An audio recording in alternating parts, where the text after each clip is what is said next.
Okay, so today I'm going to show you how you can turn your backyard barbecue, whatever it may be, into a cold smoker.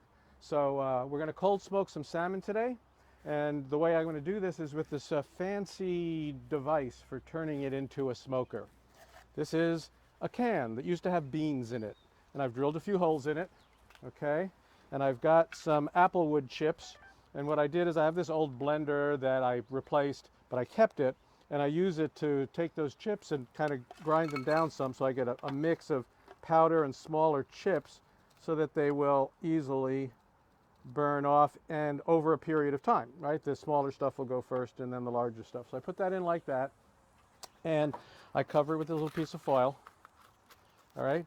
And then the hardware store. This is a soldering iron. That's all it is. What I'm going to do is I'm going to put this down in there, and I'm going to stick the soldering iron down into these chips. When I plug it in, it's going to start to create the smoke I need to smoke my salmon. So I'm just going to put this down in here, put this in through the vent. If you don't have a vent, you know, you could always just bring it in through the top or something like that, but that's just going to sit in there. The smoke will be formed and it'll come out those little holes and it'll go up, but it's hot.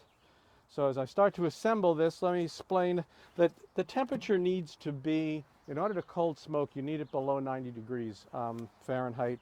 And so because you don't want to do any cooking of what you're doing. So in order to assure that that's the case, then above the little device that I just showed you, put a tray of ice.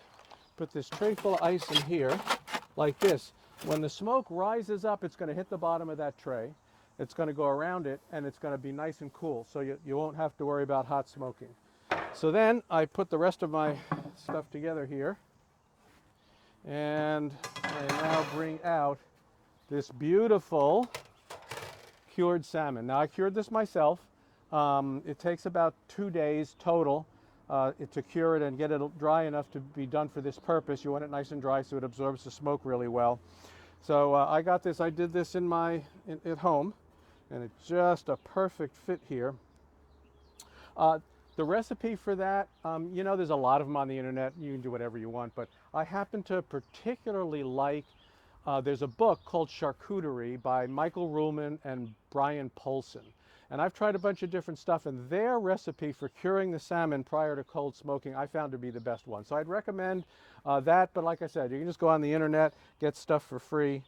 So all I have to do is close this, and then I'll plug this in, and I'll wait 3 hours. And in 3 hours, I'll have beautiful cold smoked salmon. And of course, we'll get a chance to try it. You'll get a chance to see. It's been 3 hours in the applewood smoke, cold smoke. It looks gorgeous. It's been smoking like, look at that, 3 hours. It looks perfect, like nice little smoke ring on it. We're going to try some out, or Donna's going to try some out. So the other thing I've got here is I've got some capers. What I'm going to do, and this is a nice thing to do, is I'm going to fry these capers. It doesn't take very long. Crank them up here. It doesn't take very long, and they kind of burst out and they get a little bit of crispy. So we're going to do that. We'll get that going in there. Doesn't take long. The other thing we're going to do is, this is a little bit of creme fraiche, and I'm going to add some freshly grated horseradish to that. And we're going to mix that up. A little creme fraiche and horseradish. It smells wonderful. Just the wafting salmon. So you can see these are frying. Yeah. It's not going to take very long. I'm going to slice this. I'm right-handed. It would be better if it was the other way, but what the heck. I'll just do the best I can this way so you can see. Slice it, and then, of course, I don't cut through the skin. I'm just going to cut a couple of thin slices here. All right. Not my best slicing, but like I said, I'm right-handed. These are done. All right, I'm going to turn those off. They're nice and crisp. They've crisped up. Here we're going to put some on here for Donna. Put a little bit on here, like that. Okay. Here we're going to take some creme fraiche with horseradish and put a little of that on top, like so. Then these, just drain them. We got some crispy. Ooh, that must be hot on your fingers. That's fine. Okay. And there you go. Right. Give that a try. Ooh. Okay, let's get some with everything on it.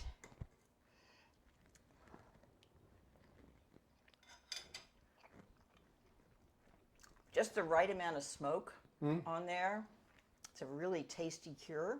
Yep. I don't know what all is in that. There's a lot of stuff. There's, you know, mostly what it is, of course, is it's sugar, salt, brown sugar, and curing salt. But then it's got all these other kinds of things, cardamom and I think there was bay in clove. there. There's bay. There's just a Yeah. whole bunch of things. I told them they have to go look up Ruhlman's recipe. It's a really good amount of salt in there. Perfect. Very good. Right. You like it? Oh yeah. Okay, well, that's it. That's cold smoking and a little idea for how you might want to serve up cold smoked salmon. And, you know, you're going to find if you do this, it's not that hard. Okay, you saw, I mean, basically it sits in the cure and then you smoke it. And you know, there's a lot of satisfaction doing this at home. And it's really excellent, you know, compared to the stuff that you can buy in the store. So thanks for joining us. I hope you give it a shot. Take care.